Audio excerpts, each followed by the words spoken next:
The Desert Rose Motel, a relic of the past. A fading neon sign flickered, barely illuminating the cracked asphalt parking lot. Weeds sprouted through the cracks, reaching for the forgotten stars above. The motel stood alone on a desolate stretch of Nevada highway, a beacon for weary travelers and troubled souls. The air hung heavy with a silence so profound it was almost a presence in itself. It whispered of forgotten dreams and unanswered cries. Local rumors spoke of restless spirits, trapped within the motel's decaying walls. Room 301, they said, held the darkest secret of them all. The motel's paint peeled like sunburnt skin, revealing the wood underneath, rotting and eaten away by the relentless desert sun. Each room held the faint scent of dust and decay, a musty odor that spoke of long-ago vacations turned tragic. A feeling of unease permeated the air, a sense that something was deeply, terribly wrong. Lily. Her name, once whispered with affection, now echoed with dread. A young woman with eyes as blue as the summer sky. She checked into room 301 10 years ago. She never checked out. The official report, a tragic suicide. But whispers in the dead of night told a different story. Lily's laughter, once a source of joy, now reverberated through the halls as a chilling reminder of her fate. Her presence lingered, a ghostly specter tethered to the room where she drew her last breath. Some say she roams the halls, a forlorn figure searching for solace she can never find. Her favorite book, a worn copy of Wuthering Heights, lay open on the nightstand, the pages turned yellow with time. A single rose, now nothing more than brittle thorns and withered petals, rested on the bedside table. It served as a chilling reminder of love lost and a life cut short. Why couldn't they hear me? Why couldn't they save me? Over the years, guests unfortunate enough to spend a night in room 301 reported strange occurrences, whispers in the darkness, cold spots that sent shivers down their spines. Objects moved on their own, as if guided by unseen hands. Faces flickered in the reflection of the old tarnished mirror.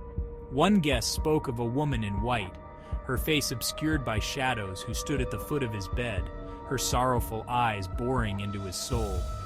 He fled into the night, leaving his belongings behind, vowing never to return. Another guest, a traveling salesman, claimed to have heard Lily's voice. He swore he heard her sobbing, pleading for help, her voice a haunting melody that sent chills down his spine. The motel manager dismissed these stories as the ramblings of tired travelers. But the truth, hidden beneath layers of denial and fear, was far more sinister. Ghosts are for campfire stories, not real life. Alex, a college student with a thirst for adventure and a healthy dose of skepticism, scoffed at the tales. He saw the haunted reputation of room 301 as a challenge, a dare to his rational mind. I dare you to spend a night in room 301, bragging rights and free beer for a year. His friends, a mischievous bunch eager for a good scare, dared him to spend a night in the infamous room. Alex, never one to back down from a challenge, accepted with a confident smirk. He packed his backpack, his skepticism, his only shield against the unknown. The air grew colder as he approached room 301. The hairs on the back of his neck prickled with a sudden chill. He shook it off, attributing it to the night's desert chill.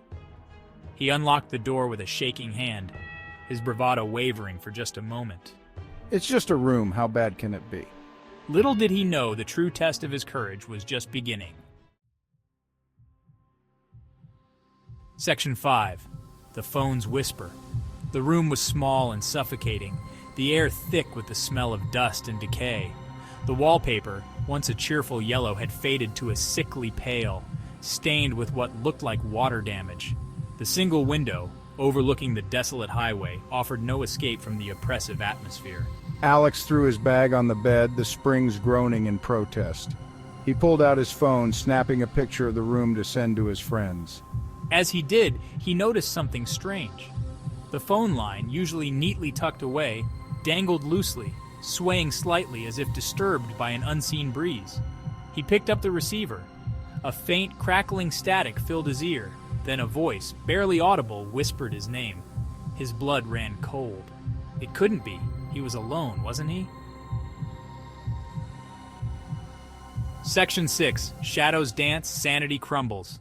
He tried to rationalize the voice, blaming it on the old wiring, the desert wind playing tricks on his mind. But deep down, a seed of doubt had been planted. He spent the next few hours trying to distract himself, reading a book, listening to music. But the silence of the room was deafening, broken only by the occasional creak of the floorboards and the distant howl of a coyote. As the night wore on, the strange occurrences intensified. Shadows danced in the corners of his vision. The temperature in the room plummeted, sending a shiver down his spine. The television flickered on, displaying static and snippets of old black and white films.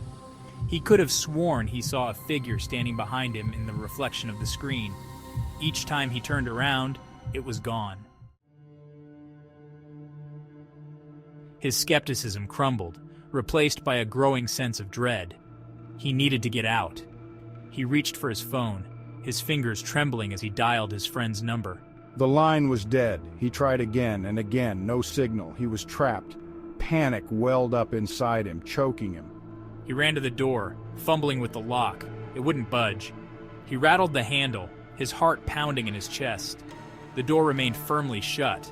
He was trapped. The phone rang, its shrill clang echoing through the silent room. Hello, hello, is anyone there? A voice, cold and hollow, whispered from the other end. You're in my room now. The line went dead. He screamed, dropping the phone, its plastic clattering against the floor. He didn't see the motel staff break down the door, alerted by his frantic calls. He didn't see their horrified expressions as they found him huddled in the corner, his eyes wide with terror, his face ashen. Alex, pale and shaken, was rushed to the hospital. He couldn't shake the feeling of icy fingers brushing against his skin, the sound of Lily's voice whispering his name. He refused to stay another night at the motel, checking into a hotel in the nearest town. As he tried to sleep, his phone buzzed. A text message flashed across the screen. It was from his own number. "You can't escape me," it read. Another buzz. Another message. This time, a picture of him, sound asleep in his hotel room. A shadowy figure standing over him. He threw the phone across the room, its battery popping out, screen cracking. He couldn't escape the feeling that he had awakened something evil in that room, something that wasn't done with him yet. The motel manager, a grizzled old man who had seen more than his fair share of tragedy, finally heeded the warnings. Room 301 was sealed off, its door bolted shut. A crucifix hung above the peephole. No one would ever stay there again. The motel, already on its last legs, fell into further disrepair. The flickering neon sign finally sputtered out, plunging the Desert Rose into perpetual darkness. Travelers passing by swore they could hear Lily's mournful cries echoing in the wind, a chilling reminder of the darkness that resided within those crumbling walls. The once brightly colored door, now faded and peeling, stood as a silent sentinel, hiding the horrors that lay within. The number 301, barely visible beneath layers of grime and neglect, served as a chilling reminder of the room's dark legacy.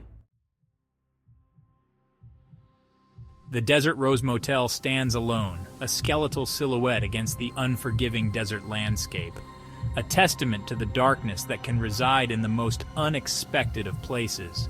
Lily's memory, forever intertwined with the tragedy of Room 301, continues to haunt the lonely stretch of highway.